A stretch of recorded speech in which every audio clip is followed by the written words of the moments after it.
자, 그 다음으로 우리가 사용해 볼 수 있는 디렉티브에는 v-if, v-else-if, v-else 디렉티브가 있어요. 이 디렉티브는 책에서도 자세히 나와 있지만 자바스크립트의 if문과 굉장히 유사한 디렉티브입니다. 자, 예를 들어서 다음과 같이 제가 데이터를 정의를 해보도록 할게요. visible이라는 데이터로 true라고 지정을 하고 unvisible이라는 데이터로 false라고 지정을 해보도록 하겠습니다.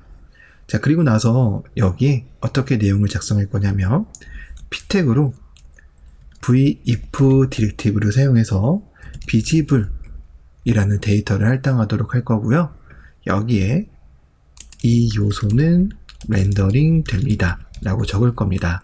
자, 그리고 여기에 unvisible를 이렇게 넣어서 이 요소는 렌더링 되지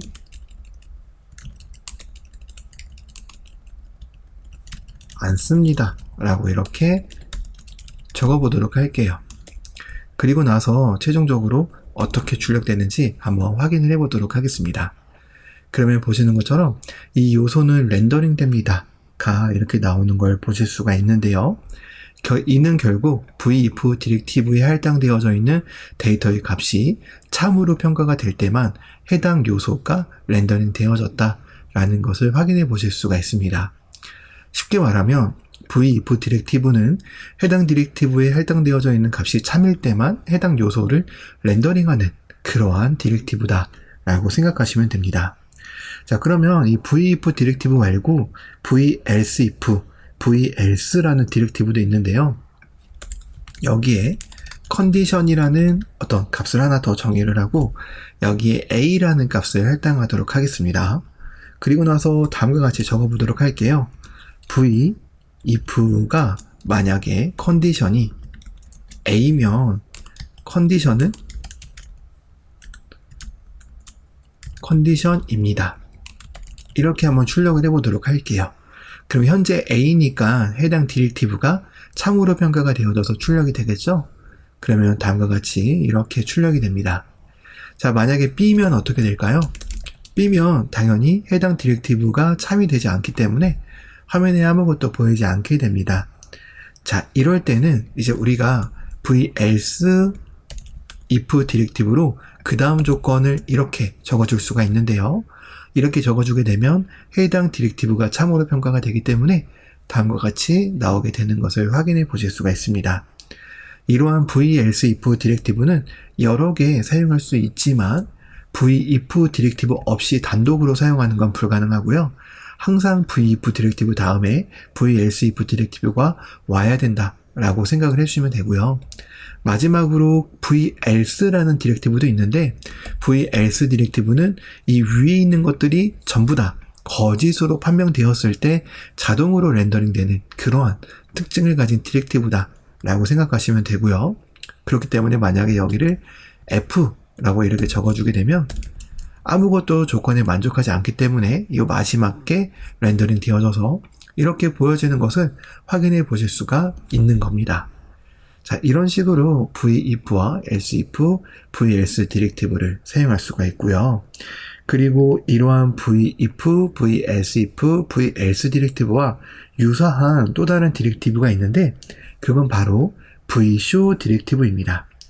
v-show 디렉티브는 이제 해당 디렉티브에 할당되어져 있는 값이 참으로 평가가 될 때만 해당 요소를 보여주는 그러한 디렉티브다라고 생각하시면 되는데요.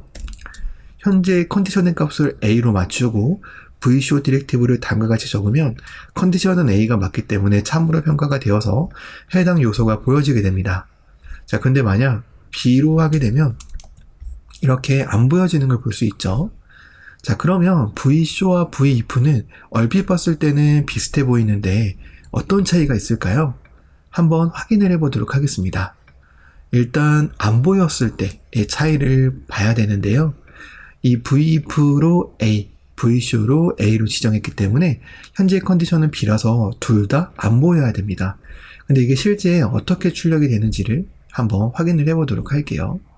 세로 고침을 해주고 다시 한번 이렇게 개발자 문서를 들여다봤을 때 지금 보시면 하나는 VIF라는 주석만 남겨져 있고 하나는 디스플레이 논이라는 걸로만 남겨져 있는 걸 볼 수 있습니다. 자, 이렇게 하니까 어떤 게 VIF고 VCO인지 안 보이네요.